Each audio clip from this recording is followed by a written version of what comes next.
समर्थ सामर्थ्य श्री समर्थ रामदास स्वामी लिखित मनाचे श्लोक यावर आधारित अर्थ मॅनेजमेंट व्ह्यू आणि शिवाजी महाराजांच्या जीवनातील संदर्भ. जय जय रघुवीर समर्थ. तिन्ही लोक जाळू शके कोप येता, निवाला हरू तो मुखे नाम घेता.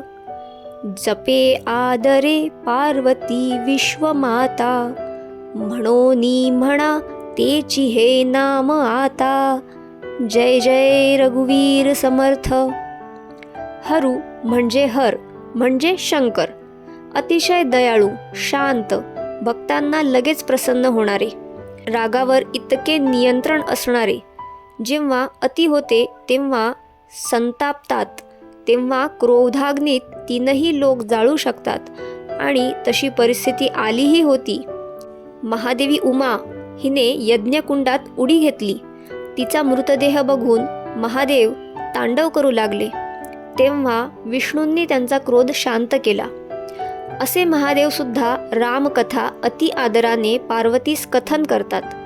जगतमाता आदिशक्ती पार्वती देखील ज्यांचा आदर करते, ते नाम आपण का घेऊ नये?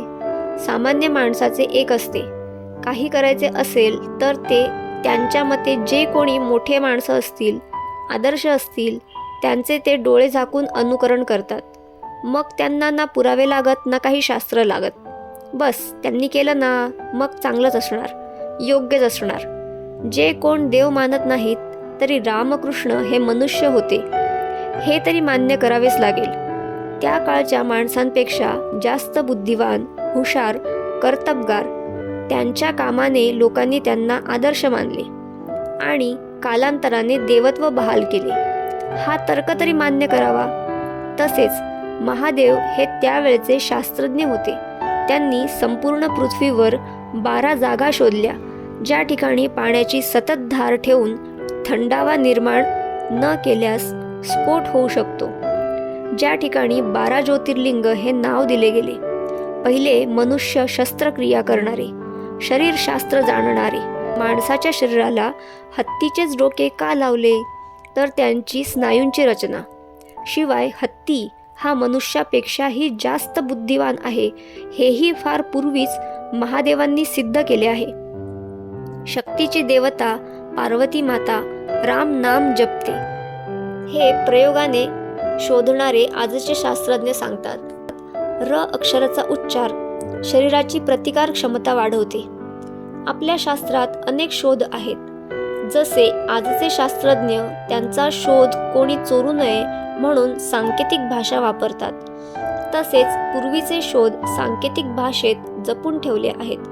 अगदी डॉक्टर APJ अब्दुल कलाम सांगतात की भारतीय ग्रंथ वाचा आणि त्यावर तर्कविचार करा. खूप खजाना दडलाय त्यात. मग आपण का त्या पूर्वजांना अडाणी, अशिक्षित संबोधून त्यांच्या अभ्यासपूर्वक वर्तनाला झिडकारतो, नाकारतो?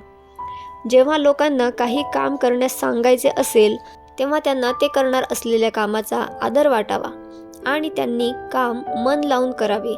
ह्यासाठी त्यांना सुरुवातीलाच अनेक मोठ्या लोकांचे कामाचे दाखले द्यावे.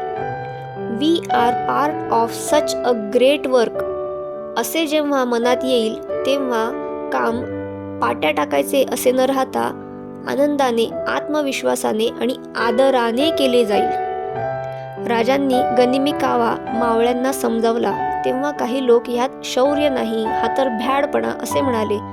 राजांनी त्यांना समजावले की राजात लढतात आणि नंतर शौर्य पराक्रम म्हणून ख्याती पण मिळवतात.